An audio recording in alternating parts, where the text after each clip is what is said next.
Hello to all, welcome to my channel. तो इस video में आज हम 55 क्वेश्चंस सॉल्व करेंगे जो कि हमारे सारे के सारे सोशियोलॉजी से रिलेटेड होंगे, ठीक है। और ये PYQs हैं और मोस्ट इम्पॉर्टेंट क्वेश्चंस हैं जो कि किसी न किसी एग्ज़ाम्स में ज़रूर पूछे जाते रहे हैं, ठीक है। तो ये वीडियो बहुत से एग्ज़ाम्स के लिए बेनिफिशियल होने वाली है। अगर आपको वीडियो पसंद आती है तो पूरी वीडियो देखें and do subscribe my channel. तो चलिए अब स्टार्ट करते हैं अपनी वीडियो को। सो क्वेश्चन नंबर 1 इसमें हमें मैच करने हैं। एक तरफ दे रखी है हमारी सूची फर्स्ट एंड सूची सेकंड, ठीक है। मैच करना है इसमें हमें कि मानव एक सामाजिक प्राणी है, धर्म जनता के लिए अफीम है, हम समिति के सदस्य होते हैं ना कि संस्था के, या फिर जहाँ भी जीवन है वहाँ पर समाज है। तो ये कोटेशंस हैं और किसने बोला है उससे हमें मैच करना है। तो देख लेते हैं, मानव को एक सामाजिक प्राणी कौन बोलता है? तो मानव को एक सामाजिक प्राणी बोलते हैं अरस्तु, ठीक है। धर्म जनता के लिए अफीम है, ये तो सभी जानते होंगे, इसका आंसर हो जाएगा कार्ल मार्क्स। हम समिति के सदस्य होते हैं, संस्था के नहीं, ये बोलते हैं पार्सन्स। और जहाँ भी जीवन है वहाँ समाज है। एक सेकेंड, हम समिति के सदस्य होते हैं, संस्था के नहीं, ठीक है, ये मैकाइवर ने बोला था। और जहाँ जीवन है वहाँ समाज है, इसकी बात करते हैं पार्सन्स। तो हमारा क्या कोड बना? हमारा बना 2134। तो कौन से में आ रहा है 2134? तो ये आ रहा है ऑप्शन नंबर बी में 2134। तो ऑप्शन जो हमारा बी होगा वो हमारा करेक्ट आंसर हो जाएगा। चलिए आगे बढ़ते हैं क्वेश्चन नंबर 2 पे। संस्था और समाज के अंतर से संबंधित कौन सा कथन सही नहीं है? इंस्टीट्यूशन और सोसाइटी से रिलेटेड इसमें से कौन सा कथन सही नहीं है, ये पूछा गया है। ऑप्शन देखते हैं कि सामाजिक पक्ष का प्रतिनिधित्व समाज करता है, जबकि व्यक्तिगत आचरण और व्यवहार का प्रतिनिधित्व संस्था करती है। बी, सामाजिक संबंधों की व्यवस्था को समाज कहते हैं, जबकि नियमों, परंपराओं और चलनों के संगठन को संस्था कहते हैं। समाज द्वारा अनुमोदित और स्वीकृत कार्यप्रणाली को संस्था कहते हैं, या फिर उपरोक्त सभी। तो हमने ये पढ़ा और हमें इसमें से सही नहीं बताना है, तो इसका जो आंसर हो जाएगा वो हो जाएगा ए। देखिए क्यों? क्योंकि सामाजिक पक्ष का प्रतिनिधित्व समाज करता है, जबकि व्यक्तिगत आचरण व्यवहार का प्रतिनिधित्व संस्था करती है, ऐसा नहीं, ठीक है। तो जो इसमें सही नहीं है, अंतर नहीं दिखा रहा, तो उसका आंसर हो जाएगा ए। क्वेश्चन नंबर 3, निम्नलिखित लेखकों का पुस्तकों के साथ हमें मिलान करना है, ठीक है। Pierre Bourdieu, Jurgen Habermas, Edward Said या फिर एंथनी गिडिंग्स। तो हम पहला देख लेते हैं पियरे बोर्डियो। पियरे बोर्डियो ने क्या लिखा होगा इनमें से?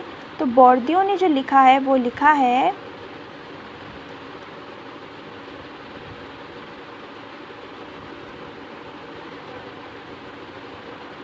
डिस्टिंक्शन, ठीक है, ये ए का हो जाएगा। इसके आगे मैं मेंशन कर देती हूँ ए का, ठीक है। और जुर्गेन हैबरमास ने लिखी है हमारी लेजिटिमेशन क्राइसिस, ये बी का हो जाएगा। Constitution of society bye Anthony Giddings and Edward said का ओरिएंटलिज्म। तो हमारा जो करेक्ट आंसर बनता है क्वेश्चन नंबर 3 का, वो बनता है ऑप्शन ए 3142। क्वेश्चन नंबर 4, इनमें से कौन सी पुस्तक R.H. लॉवी ने लिखी है? Social order, social values, social organization या फिर सोशल सिस्टम। तो इसका करेक्ट आंसर हो जाएगा सोशल ऑर्गेनाइजेशन। लोवी द्वारा सोशल ऑर्गेनाइजेशन बुक लिखी गई है। द सोशल ऑर्डर लिखी थी हमारी रॉबर्ट बियरस्टीड ने। और सोशल वैल्यूज, सोशल सिस्टम लिखी थी पार्सन्स ने। और वैल्यूज़ लिखी थी हमारी राधा कमल मुखर्जी से रिलेटेड है, बट एग्जैक्ट किसकी है इसको मैं आपको बाद में बताऊंगी। चलिए 5 देख लेते हैं, इनमें से कौन सा कथन सही नहीं पूछा गया है। इनकरेक्ट बताना है कि श्रेणी व्यवस्था और सभ्यता गहराई से जुड़े हुए हैं, अर्थात उनके घनिष्ठ संबंध है। हमारे समाज में श्रेणियाँ 19वीं सेंचुरी की उपज नहीं थी। भारतीय समाज को गतिहीन नहीं कहा जा सकता। आर्थिक विकास श्रेणी व्यवस्था का निर्माण नहीं करता। तो जो 5th है क्वेश्चन नंबर 5, इसका करेक्ट आंसर हो जाएगा डी, क्योंकि आर्थिक विस्तार जो होता है वो श्रेणी व्यवस्था का निर्माण करता है। तो ये जो है डी वाला गलत हो जाएगा। 6 देख लेते हैं, फोक वेज। बहुत ही इंपॉर्टेंट क्वेश्चन है ये, बहुत बार पूछा गया है और बहुत से एग्जाम में। इस पुस्तक के लेखक कौन है? कार्ल मार्क्स, डर्कहाइम, समनर या फिर सिमिल? तो इसका आंसर हो जाएगा समनर। और ये इन्होंने लिखी कब थी ये भी पूछा जाता है। तो जो ये इन्होंने पुस्तक लिखी थी, ये लिखी थी इन्होंने 1906 में। Question number 7, folk ways, the history of Dharmashastra, village India, Rajasthan village. देखिए अभी हमने फोक वेज को देखा, तो फोक वेज हो जाएगा समनर का, ठीक है। The history of Dharmashastra village India तो हो जाएगा मेरिट का, ठीक है। राजस्थान विलेज हो जाएगा BR चौहान का। हिस्ट्री ऑफ धर्मशास्त्र हो जाएगा PV काने का। तो हमारा जो आंसर बन रहा है, कोट्स जो हमारा बन रहा है वो बन रहा है हमारा 24, ठीक है, 2413, 2413। तो ये रहा हमारा आंसर ऑप्शन सी। 8 देख लेते हैं, निम्नलिखित में से कौन सा कथन हमें गलत वाला बताना है कि रूढ़ियाँ एक प्रकार की सामाजिक आदर्श होती हैं। लोकाचार या रूढ़ियाँ हमें अतीत के द्वारा प्राप्त होती हैं।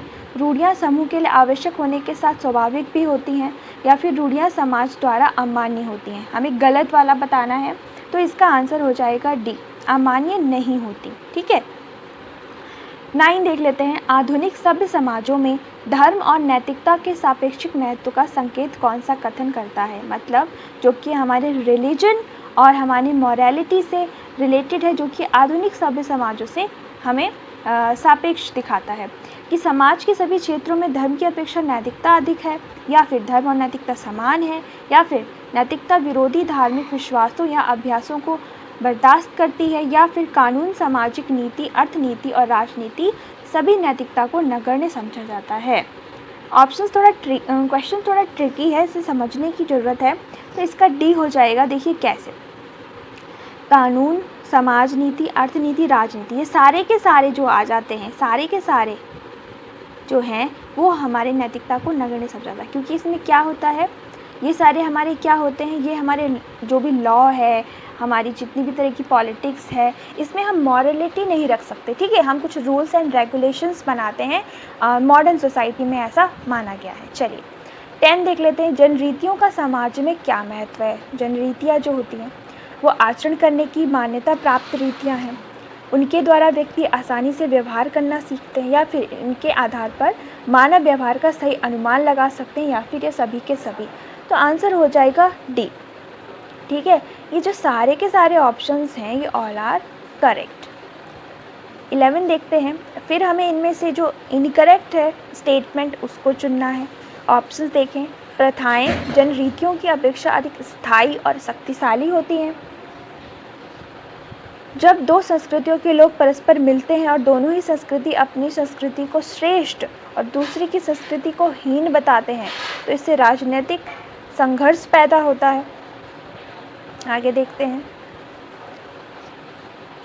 जनरीतियों का महत्व प्रथाओं की तुलना में कम है, या फिर जाति केंद्रिता भी संघर्ष को बढ़ावा देती है। तो 11 में हमसे पूछा जा रहा है कि हमको असत्य कथन बताना है। तो इसका आंसर हो जाएगा बी, क्योंकि इससे क्या होता है, पहला तो हमारा बिल्कुल सही हो जाएगा कि प्रथाएं जनरीतियों की अपेक्षा अधिक स्थायी होती हैं, ठीक है। सेकंड है जनरीति प्रथाओं का तुलना में कम होती हैं, या फिर जाति केंद्रित संघर्ष को बढ़ावा, ठीक है। इसका आंसर जो होगा बिल्कुल से बी ही होना चाहिए। चलिए नेक्स्ट आगे बढ़ते हैं क्वेश्चन 12 पर। अब हमें कुछ बुक्स एंड ऑथर्स हैं उनको मैच करना है, ठीक है। History of human marriage, social equality, diversity, the decline of the west. चलिए तो देख लेते हैं इसका क्या आंसर होना चाहिए। 12 का होना चाहिए हमारा the history of human marriage by Westermarck, ठीक है ना। और social equality by DP Mukherjee होना चाहिए, ठीक है। And diversities by RK Mukherjee and decline of the west by Herbert Spencer. तो बन रहा है हमारा सबसे पहला आ रहा है 3, देन 1, देन 2 एंड 4। आंसर हो जाएगा हमारा ऑप्शन डी। 13 देखते हैं, मानव प्रकृति से दार्शनिक होता है तो स्वभावगत व समाजशास्त्री भी है, क्योंकि सामाजिक जीवन उसका स्वाभाविक उद्देश्य है। ये कोटेशन है, ये कोटेशन किसका है? सोरोकिन का, एरोन का, कूले का या डॉन मार्टिनडेल का? तो जो ये कोटेशन है ये है डॉन मार्टिनडेल का। ठीक है। मिडिल रेंज थ्योरी किसने दी थी? डर्कहाइम ने, पार्सन से, मर्टन ने, मैलिनोव्स्की ने। तो मिडिल रेंज थ्योरी दी थी हमारे रॉबर्ट किंग मर्टन ने। अंडमान आइसलैंडर, जिसमें रेडक्लिफ ब्राउन ने अंडमान आइसलैंडर लिखी थी, तो ये कब प्रकाशित हुई थी? 1916, 1920, 1922, 1928। तो 15 का आंसर हो जाएगा 1922 में। ठीक है, अंडमान आइसलैंडर। अनुकूलनशील कार्य की अवधारणा निम्नलिखित में से किस समाजशास्त्री ने दी है? 16 लेवी ने, राइट मिल्स ने, डॉन मार्टिनडेल ने या लोबी ने? तो अनुकूलनशील कार्य की अवधारणा देते हैं मैरियन जे लेवी। 17 देख लेते हैं, निम्नलिखित में से कौन सा आकस्मिक संकट का एक गंभीर रूप है? मतलब जो एक्सीडेंटल क्राइसिस होते हैं। ठीक है, बाढ़, अकाल, महामारी या फिर युद्ध। तो 17 का आंसर हो जाएगा युद्ध। बाकी के जो ये सारे के सारे हैं हमारे डिजास्टर्स हैं, नेचुरल डिजास्टर्स, लेकिन अगर यहाँ पर क्राइसिस की बात हो रही है, संकट की बात हो रही है, तो वो हो जाएगा युद्ध। प्रिमिटिव लॉ 1935 किसके द्वारा लिखी गई? A.S. Gets, A.C. Mayor, Westermarck या फिर A.S. डायमंड? 18th, तो ये जो लिखी गई है ये लिखी गई है हमारे by the famous A.S. Diamond द्वारा। ठीक है, 18 का हो जाएगा हमारा बिल्कुल से डी। चलिए 19, समाज का विकास महिलाओं से हुआ, इस धारणा को सबसे पहले किसने माना था? वो ये मानते हैं जो डेवलपमेंट हुआ है सोसाइटी का बाय द विमेंस। बेचोफेन, वेस्टरमार्क, ब्रिफॉल्ट या फिर मॉर्गन? तो ये मानते हैं बेचोफेन। ठीक है, 19 का हो जाएगा ए। इस समाजशास्त्री ने विवेक को सर्वोच्च मूल्य की मान्यता दी है। बोगार्ट्स ने, बर्गल ने, मर्टन ने, श्रीनिवास ने। जिसका आंसर हो जाएगा सी, बर्गल। स्टैटिक और निष्फल मतलब स्टैटिक और डायनामिक अवधारणाएं किसने दी थी? माल्थस, पोलानी, मर्डॉक या फिर के.एल. शर्मा? 21 का आंसर हो जाएगा हमारा जी.पी. मर्डॉक ने। ठीक है, स्टैटिक, स्टेराइल, स्टैटिक और निष्फल, डायनामिक बोला मैंने, वो गलत है। स्टैटिक्स और डायनामिक्स की बात हर्बर्ट स्पेंसर करते हैं, बट स्टैटिक और निष्फल की बात हमारी जी.पी. मर्डॉक ने की थी। मास परसुएशन 1946 में लिखी गई थी, इंपॉर्टेंट है। वो किसने लिखी थी? Parsons, Miliband, Merton, Dahl? तो लिखी थी हमारे रॉबर्ट किंग मर्टन ने। हमारा समाज एक संगठनात्मक समाज है, ये कथन किसका है? ए. इल्जाइनिए का, आर. डेहल का, मैक्स वेबर, एफ. हंटर? 23 का आंसर हो जाएगा ए. इलांजी है। थोड़ा अलग सा क्वेश्चन है, मैंने भी इस क्वेश्चन को पहली बार देखा है, तो इसको आप स्टार मार्क कर दीजिए। ठीक है, चलिए। हेट्रोइज्म, कामाचार की धारणा किसने दी थी? बेचोफेन ने, ब्रिफॉल्ट ने, मूरे ने, वेस्टरमार्क ने? 24, इसकी बात करते हैं बेचोफेन। 25, इनमें से फिर से हमें इनकरेक्ट स्टेटमेंट्स को बताना है। परंपराएं पीढ़ी दर पीढ़ी हस्तांतरित होती हैं। परंपराओं का पालन चेतन रूप से एवं सोच समझ कर करते हैं। परंपराओं में परिवर्तन धीमी गति से होता है। नैतिकता का पालन व्यक्ति इसलिए करता है क्योंकि इसके पीछे न्याय, पवित्रता और सच्चाई होती है। 25, देखिए समझ के करेंगे तो आंसर जरूर आएगा, बिल्कुल बी। कैसे? परंपराओं का पालन हम चेतन रूप से नहीं करते, ये ध्यान रखिए। हम कैसे करते हैं? अचेतन रूप से करते हैं, ना कि चेतन रूप से। ठीक है, अचेतन रूप से करते हैं हम। हमें कुछ ऐसी चीज़ें होती हैं जो हमें पता नहीं होती, लेकिन हम उन ट्रेडिशंस को क्या करते रहते हैं? फॉलो करते हैं। और वो क्यों फॉलो करते हैं? क्योंकि ऐसा बहुत सारे लोग करते आए हैं, इसीलिए हम उसे सिर्फ फॉलो करते हैं, तो वो आ जाएगा हमारा अनकॉन्शियस। 26, सड़क के बाएं और चलना, दाएं हाथ से पूजन करना है। तो ये किस प्रकार का उदाहरण है? एक तरीके से एग्जाम्पल है, ये किस चीज़ में आने का? ये प्रथा में, परिपाटी में, शिष्टाचार में या नैतिकता में? इस तरह के क्वेश्चन पूछे जाते हैं, ध्यान रखिएगा। 26 का आंसर हो जाएगा बी। ये हमारी एक डेली रूटीन में आता है। ठीक है, इसको हम सिर्फ और सिर्फ हम इसे अपनी एक दिनचर्या बोलेंगे, डेली रूटीन बोलेंगे। चलिए, इतिहास अभिजात वर्ग का एक कब्रिस्तान है या कब्रगाह है। तो ये किसका कथन है? बहुत इंपॉर्टेंट कथन है। पेरेटो का, मॉस्का का, डेल का, मार्क्स का। तो 27 का जो आंसर हो जाएगा वो हो जाएगा पेरेटो। पेरेटो जो हैं उन्होंने इस कोटेशन को बोला था। चलिए नेक्स्ट देख लेते हैं 28। इसमें हमें फिर से मैच करना है। प्रिमिटिव कल्चर, द गोल्डन बो, प्रिमिटिव रिलीजन और द मदर्स। प्रिमिटिव कल्चर किसने लिखी थी? गोल्डन बो लिखी थी हमारी फेमस जेम्स फ्रेजर ने। ईजी वन से स्टार्ट करना चाहिए हमेशा।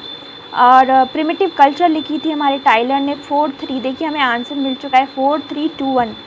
प्रिमिटिव रिलीजन लिखी थी लॉबी ने और दी मदर्स लिखी थी ब्रिफॉल्ट ने। ठीक है, तो हमारा आंसर क्या बन गया? 4-3-2-1। अब फिर से हमें इसमें से इनकरेक्ट कौन सा मैच हुआ है उसे बताना है। कॉम्ट का positive philosophy, this is correct. Marx का holy family, this is also correct. TP Mukherjee, modern Indian culture, Karl Marx, एंटियंत बुर्महा। तो अगर आपको इस बारे में पता नहीं है तो मैं बता दूं तो उसका करेक्ट आंसर हो जाएगा कार्ल मार्क्स। ये उनके द्वारा नहीं लिखा गया, बाकी के सारे हमारे करेक्ट हैं। चलिए 30 देख लेते हैं। इनमें से कौन सा जनरीतियों का एक उदाहरण नहीं है? कौन सा नहीं पूछा गया है? दाएं हाथ से लिखना, दाएं हाथ से खाना, बातचीत करना, हर जगह पर पेशाब ना करना। तो जनरीतियों का एक उदाहरण नहीं है पूछा गया है। तो 30 का आंसर बिल्कुल से सी हो जाएगा, क्योंकि क्या होता है, जो जनरीतियाँ होती हैं वो क्या होती हैं, हमारी डे टू डे लाइफ के हम किस तरीके से पेश आते हैं उसको कहते हैं। ठीक है, आगे देख लेते हैं 31 का। हमें कुछ बुक्स एंड ऑथर्स दिए गए हैं, उन्हें हमें मैच करना है। The group mind, social psychology, systematic sociology, the society. तो इसे मैच कर लेते हैं। सबसे पहले हम बहुत ही ज़्यादा ईजी वन से स्टार्ट करते हैं। तो ईजी इसमें से 4 वाला ये देखिए, the society bye MacIver and page. D का 4 हो गया, हमें ये पता है। अब देख लेते हैं और इसमें इजी कौन सा है। तो द ग्रुप माइंड है हमारा, ये हो जाएगा मैकडूगल। ए का 2, ठीक है, ए का 2। और यस, बी का हो जाएगा हमारा 1, social psychology by Ross and systematic sociology by Mannheim. तो हमारा बन गया 2-1-3-4। ओके, 2-1-3-4। तो किस में आ रहा है ये? डी, 2-1-3-4 हमारा correct answer. D is the correct answer. 32 देख लेते हैं। इनमें से फिर से हमें इनकरेक्ट बताना है। आचार कर्तव्य की आंतरिक भावना पर बल देता है, यहाँ पे एथिक्स मोरल की बात हो रही है। या फिर आचार तार्किक होते हैं, या फिर व्यवहारिक नियमों पर बल नहीं देते, या फिर नियमों का पालन चरित्र की दृढ़ता पवित्रता से ये रिलेटेड हैं। तो 32 का आंसर हो जाएगा हमारा ऑप्शन सी, क्योंकि इसमें नहीं दिया गया है बल्कि ये देते हैं। 33 देख लेते हैं। ट्रेडिशंस, परंपरा किससे रिलेटेड होती है? सामाजिक विरासत से, सामाजिक प्रगति से, स्थिरता से, या फिर विचलन से। इंपॉर्टेंट क्वेश्चन है। तो ये हमारी सामाजिक विरासतों से रिलेटेड होती है परंपरा। 34, औद्योगिक क्रांति शब्द का सबसे पहले किसने यूज़ किया था? सर्वप्रथम Bergel, Anderson, Toynbee, Karl Marx. औद्योगिक क्रांति की बात हो रही है यहाँ पे। 34 इसका यूज़ करते हैं हमारे टॉयनबी। जिन्होंने औद्योगिक क्रांति का सबसे पहले यूज़ किया था वो थे हमारे टॉयनबी। व्यक्ति की अपेक्षा समाज को किस सिद्धांत में ज़्यादा महत्व देते हैं? प्रजातांत्रिक, साम्यवादी, सामाजिक समझौता, या फिर सामूहिक महत्व? मस्तिष्क। तो जो 35 है ये सिंपल ये पूछ रहा है कि यहाँ व्यक्ति से ज़्यादा हम समाज को महत्व दे रहे हैं। तो 35 का आंसर जो है वो हमारा हो जाएगा ऑप्शन बी, क्योंकि हम इसको रिलेट कर सकते हैं डर्कहाइम के। ठीक है, जैसे डर्कहाइम ने 2 टाइप ऑफ सॉलिडारिटी दिए थे हमें। एक देते हैं वो मैकेनिकल, ठीक है, मैकेनिकल, और एक देते हैं वो ऑर्गेनिक देते हैं। तो वो इन दोनों के बारे में क्या बताते हैं? वो बताते हैं जो हमारी यांत्रिक एकता होती है वो हमारे सरल समाजों में पाई जाती है। ठीक है, जहाँ पर हर व्यक्ति का अपना महत्व होता है। लेकिन जो ऑर्गेनिक होती है वो हमारे जटिल समाजों में पाई जाती है, जिसमें क्या होता है, समाज को ज़्यादा महत्व दिया जाता है, जहाँ डिवीजन ऑफ लेबर हमें दिखाई देता है। 36 देखते हैं। सामाजिक अधिनियमों का परिणाम इनमें से क्या होता है? जो समाज के कुछ रूल्स एंड रेगुलेशंस हैं उनका रिजल्ट क्या होता है? ऑप्शंस आर कि स्त्रियों की दशा में सुधार होता है इससे, बालकों की दशा में सुधार होता है, या श्रमिकों की। तो बिल्कुल सारे के सारे करेक्ट हो जाएंगे। They all are the correct. 37 में हमें सही कथन बताना। अब इसमें हमें सही वाला बताना है। ये मैक्स वेबर के ब्यूरोक्रेसी मतलब नौकरशाही से रिलेटेड है। नौकरशाही केवल आदिम संगठनों में है। नौकरशाही केवल सार्वजनिक संगठनों में है या फिर सार्वजनिक और व्यक्तिगत दोनों में है या फिर यह व्यक्तिक है? तो बिल्कुल बहुत ही ईजी है, अगर आप बिल्कुल बेसिक्स भी जानते हैं तो ब्यूरोक्रेसी जो है वो हमारे पब्लिक एंड पर्सनल दोनों में ही पाई जाती है। 37 का हमारा आंसर हो जाएगा सी। Next is 38। 38 कह रहा है इसमें हमें क्या करना है, फिर से मैच करना है। कुछ सोशल थॉट्स हैं एंड अदर इज थिंकर्स। तो मानव केंद्रवाद, सांस्कृतिक विलंबना, न्यूक्लिक परिवार या फिर संतान नामी व्यवहार। तो इजी वन से स्टार्ट कर लेते हैं। सांस्कृतिक विलंबना मतलब कल्चरल लैक की बात करते हैं हमारे ऑगबर्न, तो 2 हो जाएगा, बी का 2 हो जाएगा 38। ठीक, एक बार ऑप्शंस भी देख लेते हैं हम। ये रहे ऑप्शंस, तो बी का 2, तो हमारे 2 ऑप्शंस में बी नहीं 3 ऑप्शंस में हमारे बी का 2 आ रहा है। ठीक है, ए का मिलाते हैं अब। ए का हो जाएगा हमारा समनर। ठीक है, एथनोसेंट्रिज्म है ये, मानव केंद्रवाद। समनर, सांस्कृतिक विलंबना हो जाएगा हमारा ऑगबर्न, न्यूक्लिक परिवार देख लेते हैं, और संतान नामी व्यवहार। ठीक है, तो सी का हो जाएगा हमारा 1 एंड डी का हो जाएगा 3। तो हमारा बना 4 2 1 3। एक मिनट, लगता है कुछ गलत हो गया है, एक मिनट हम फिर से मैच कर लेते हैं 38 को। 38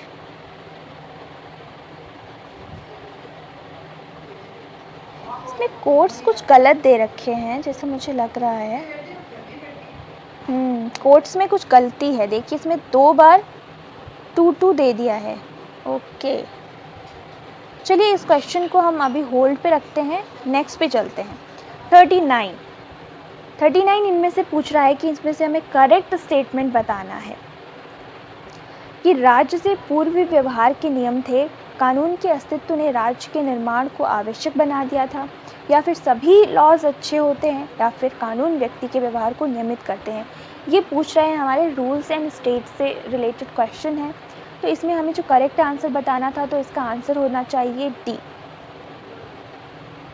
कानून व्यक्ति के व्यवहार को नियमित करते हैं। बिल्कुल, अब देखिए अगर हमारे लॉज हैं, कुछ रूल्स एंड रेगुलेशंस बनाए गए हैं, तो उसी के अकॉर्डिंग वहाँ का जो सिविल है, जो भी वहाँ के जो लोग हैं, नागरिक हैं, वो क्या करेंगे, उसी तरीके से क्या करेंगे, बिहेव करेंगे। क्योंकि वो जानते हैं कि अगर वो कुछ डेविएंट व्यवहार करते हैं तो उससे क्या होएगा कि जो वो रूल्स तोड़ेंगे, लॉ तोड़ेंगे, तो उनको क्या मिलेगी, पनिशमेंट मिलेगी, है ना। तो जो कानून होता है वो व्यक्ति के व्यवहार को नियमित करता है। 40 मात्र सत्तात्मक सिद्धांत के कौन से समर्थक हैं, ये पूछा जा रहा है। फ्रेजर, मैकलेलन, हेनरीमैन या फिर मनु। 40 तो बिल्कुल ईजी हो जाएगा, इसका आंसर हो जाएगा मैकलेलन, जो कि हमारे मात्र सत्तात्मक सिद्धांत से रिलेटेड है। 41 में हमें मैच करना है। पहले पढ़ लेते हैं कि किसने क्या बोला था। ठीक है, ए बोल रहा है कि समाजशास्त्र संबद्धता के सिद्धांत और सामाजिक संरचना में व्यवस्था का एक क्या है, प्रयत्न है। ठीक है, बी क्या कह रहा है, सामाजिक संबंधों और विभिन्नता और स्वरूपों का वैज्ञानिक अध्ययन है, या फिर ये सब समाजशास्त्र की बात हो रही है। ठीक है, सी यह सामाजिक मानव का व्याख्यात्मक अवबोधन है, या फिर यह ज्ञान की वह शाखा है जो समाज के बारे में बताती है और उन तरीकों को भी बताती है जिससे समाज उत्तम बने। ध्यान से पढ़ेंगे तब आंसर्स करेंगे। तो 41 का जो होना चाहिए आंसर, वो होना चाहिए डी। अब देखिए कैसे, समाजशास्त्र सभ्यता के सिद्धांत से रिलेटेड है, तो ये हमारे मैकाइवर ने कहा है। ठीक है, और जो बी का है वो कहते हैं हमारे एबल, और सी के बारे में कहते हैं वेबर, एंड लास्ट डी का कहते हैं हमारे ऑगबर्न। ठीक है, चलिए नेक्स्ट इज 42। अब इसमें से हमें बताना है कि कौन सी प्रतिमा नहीं है कि मुस्लिम समाज में कज़िन विवाह, हिंदुओं का हाथ जोड़कर नमस्कार करना, भारतीय पति के द्वारा कामकाजी पत्नी को घरेलू काम में सहायता देना, या फिर गुरु का सम्मान करना। समझ के आंसर करेंगे 42। तो 42 का हो जाएगा सी। ये कोई प्रतिमान क्या होते हैं, जो कि समाज में प्रतिमान मतलब होता क्या है, नॉर्म्स। ठीक है, नॉर्म्स क्या होते हैं, रूल्स ऑफ बिहेवियर, कि हम किस तरीके का बिहेव करते हैं। ठीक है, रूल्स ऑफ बिहेवियर जिसे हम बोलते हैं, तो वो हो जाएगा। आगे 43, अंतर्राष्ट्रीय श्रम संगठन का उद्देश्य इनमें से क्या है, क्या मेन उसका उद्देश्य रहा था, 43 में ये पूछा जा रहा है। तो इसका आंसर होना चाहिए ऑप्शन ए, क्योंकि अंतर्राष्ट्रीय श्रम संगठन जो बना था, जिसे हम बोलते हैं ULO, है ना, यही बोलते हैं ना। तो ये क्यों बना था, क्योंकि मज़दूरों की स्थिति में को सुधारने के लिए जो सरकार होगी, गवर्नमेंट होगी, उसके द्वारा सहयोग प्राप्त करना अंतर्राष्ट्रीय स्तर पर। 44, इनमें से कौन सा निष्कर्ष सही है। तो इसका आंसर जो होना चाहिए वो होना चाहिए सी। देखिए, पढ़ते हैं एक बार। जातिवाद ने सामाजिक नमनीयता को नष्ट कर दिया है, ये बिल्कुल सही है। जो कास्टिज़म है, जब से भी कास्टिज़म वाली बात आई है, तो उससे जो हमारा सोसाइटी है उसमें क्या हो गया है, उसमें जो अच्छे तरीके से लोग आपस में घुल मिल कर अब नहीं रह पा रहे हैं। कास्टिज़म हो गया है, रीजनलिज़म हो गया है ना, इस तरीके से। तो 44 का हमारा हो जाएगा बिल्कुल से सी। चलिए अब आगे बढ़ते हैं। अपने 45 पर फिर से हमें मैच करना है। 3 स्तरों का नियम किसने दिया था, हम सभी जानते हैं, ऑगस्ट कॉम्ट ने दिया था। सामाजिक परिवर्तन का चक्रीय सिद्धांत देते हैं पेरेटो। सामाजिक गतिशीलता सोरोकिन एंड संस्कृतिकरण बाय श्रीनिवास। तो हमारा क्या बना, 4 3 2 1, 4 3 2 1, इट इज़ डी। ठीक है, तो डी हमारा आंसर हो जाएगा 45 का। 46 देख लेते हैं। इनमें से कौन से विचारक जो हैं वो सामाजिक समझौते से सिद्धांत से रिलेटेड नहीं है। Hobbes, Locke, Rousseau, Kautilya. बिल्कुल इजी हो जाएगा। ऊपर के जो तीनों हैं, तीनों के तीनों रिलेटेड हैं, बट जो 4 है वो रिलेटेड नहीं है। जिसमें पूछा है कि कौन से नहीं आते हैं, तो ऑप्शन डी। 47 में हमें सही वाला स्टेटमेंट चुनना है। 47 में तो इसका जो आंसर होना चाहिए वो होना चाहिए डी। देखिए कैसे, एक या दूसरे रूप में वर्ग व्यवस्था सदैव समाज की विशेषता रही है। बिल्कुल से, जो हमारी क्लास सिस्टम है वो किसी ना किसी तरीके से हर सोसाइटी में पाया ही जाता है। ठीक है ना। नेक्स्ट इज़ 48, जिसमें हमें बुक्स एंड ऑथर्स मैच करने हैं। माइंड, सेल्फ एंड सोसाइटी होगा, ये सेल्फ होगा। Mind, Self and Society, Ideology and Utopia, The Black Coated Worker, Agrarian Socialism. The Mind, Self and Society by G.H. Mead, Ideology and Utopia by Karl Mannheim, The Black Coated Worker। तो हमारा बन गया 1 2 3 4, बिल्कुल सही match हो रखे हैं ये, देखिए 1 2 3 4। 48 का हो जाएगा A, the black coated worker by Lockwood, बिल्कुल सही है। अग्रेरियन सोशलिज्म बाय सिल्पेस, okay, this is the right answer. 49, labelling theory, labelling सिद्धांत किसने दिया था, समनर, टाइलन, बेकर, मर्टन। तो ये दिया था हमारे बेकर ने। ठीक है, बेकर ने दिया था हमारे लेबलिंग थ्योरी। लेबलिंग थ्योरी होती क्या है ये भी आपको पता होना चाहिए। ठीक है, मैं अगर आपको छोटा सा एकदम बिल्कुल से ब्रीफली बताऊं तो इसमें मेनली ये होता है कि एक तरीके का लेबल लगा दिया जाता है किसी पर भी, कि उसको हम पहले से ही मान लेते हैं कि ये अपराधी प्रवृत्ति का है, या फिर ये पहले से इसको कुछ नहीं आता, हम बोल देंगे ये पहले से ही डम बुद्धि है, कुछ भी हम बोल सकते हैं। तो पहले से उस पर एक तरीके का लेबल लगा देना, तो उसे हम कहते हैं लेबल थियोरी। ठीक है, आगे बढ़ते हैं। क्वेश्चन 50 में हमें बताना है कि इसमें से पारस्परिक उत्तरदायित्व समाज की एक आवश्यक विशेषता है। ठीक है, बिल्कुल सही है। अब इसमें से किस में ये चीज़ पाई जाती है 50 का, तो ये होगा डी, खेल के मैदान की ओर जाते हुए दल के साथी। क्योंकि क्या होता है, वो साथी हैं तो एक टीम है। क्या है, एक टीम है, और एक टीम में क्या होती है, म्यूचुअल एक दूसरे के प्रति उत्तरदायित्व होता है, इसीलिए डी इसका बिल्कुल आंसर हो जाएगा। 51 में फिर से हमें मैच करना है, इसे मैं छोटा कर देती हूँ ताकि हमको ये वाला भी दिख जाए। ठीक है, चलिए, ए है हमारा community and association, principles of sociology, the rules of sociological method, social theory and social structure. Match कर लेते हैं अब। तो सबसे इजी वाले से स्टार्ट करते हैं। Principles of sociology by Herbert Spencer, बीकर 2। ठीक है, the rules of sociological method by Emile Durkheim 1 हो जाएगा। Social theory and social structure by हो जाएगा Merton 3 and communities and association जिसे वो ज़मीनसेफ्ट और ज़ेसलसेफ्ट कहते हैं वो हो जाएगा फर्डिनेंड टॉनिस 4। तो हमारा आंसर बना 4213, 4213। तो कहाँ आ रहा है हमारा ऑप्शन ए। मैच करना है हमें फिर से खासी, सिख, क्षत्रिय, निग्रोस। तो खासीज हमारी जनजाति है, सिख एक धर्म है, क्षत्रिय एक वर्ण है एंड निग्रो एक प्रजाति है। तो हमारा क्या बन गया 3 4 2 1, option A 3 4 2 1, option A is the correct answer 52 का। चलिए नेक्स्ट आगे बढ़ते हैं। 53 में फिर से मैच है हर्बर्ट स्पेंसर। अब इसमें क्या है, एक तरफ हमारे थिंकर्स हैं और उनका बर्थ प्लेस है, कहाँ से वो रिलेटेड है। Herbert Spencer, Durkheim, Weber, Talcott, Parsons. तो हर्बर्ट स्पेंसर तो हमारे आ जाएंगे, हर्बर्ट स्पेंसर हमारे ब्रिटिश, तो ये हो जाएंगे ब्रिटेन के। तो 2 इमाइल डर्कहाइम फ्रांस के 4, मैक्स वेबर जर्मनी के 1 और पार्सन्स हैं हमारे लास्ट बचे अमेरिका 3। तो क्या बनेगा हमारा 2413, option C is the correct answer, C. ठीक है। 54 सिंबल्स किससे रिलेटेड होते हैं, किसी मैसेज को भेजने से, किसी मैसेज के विचलन से, या फिर किसी मैसेज के नियंत्रण कंट्रोल से, या फिर लास्ट है उसके डायल्यूशन से। तो बहुत ही ईजी, जो एक सिंबल होता है वो उसके प्रेषण से रिलेटेड होता है। तो ए इसका करेक्ट आंसर होगा। Next is 55। इनमें से 2 कारक हैं जो कि डिजिटल डिवाइड को कम करने में हमें क्या देते हैं, हेल्प करते हैं, वो हमें बताना है।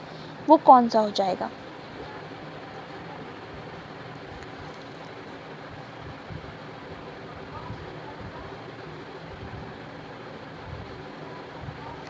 तो वो हो जाएगा हमारा ऑप्शन जो डिजिटल डिवाइड को कम करे। तो बिल्कुल इसमें देखिए कंप्यूटर और इंटरनेट होगा ही होगा, कंप्यूटर साक्षरता और जानकारी। डिजिटल से रिलेटेड ही हमारा वो आ जाते हैं जो कि हमारे कंप्यूटर से रिलेटेड हैं, कंप्यूटर टेक्नोलॉजी से रिलेटेड चीज़ें हैं, इंटरनेट से रिलेटेड हैं। तो ऊपर के 2 तो इरेलीवेंट हैं, तो जो सी एंड डी है वही आंसर होंगे। तो ऑप्शंस किस में आ रहा है, सी एंड डी, ऑप्शंस ए में आ रहा है। तो option A is the correct answer. तो आज का इतने ही क्वेश्चन हमने सॉल्व किए। अगर आपको ये वीडियो पसंद आई होगी तो then do like and do subscribe my channel, और मेरे चैनल पर इस तरीके से बने रहिए। इस चैनल पर हम बहुत से MCQ सॉल्व करते हैं जो कि आपके बहुत एग्ज़ाम में काम आते हैं। चलिए तो वीडियो यहीं तक थी आज के लिए। अब हम फिर से नई वीडियो में मिलेंगे। Thanks for watching this video.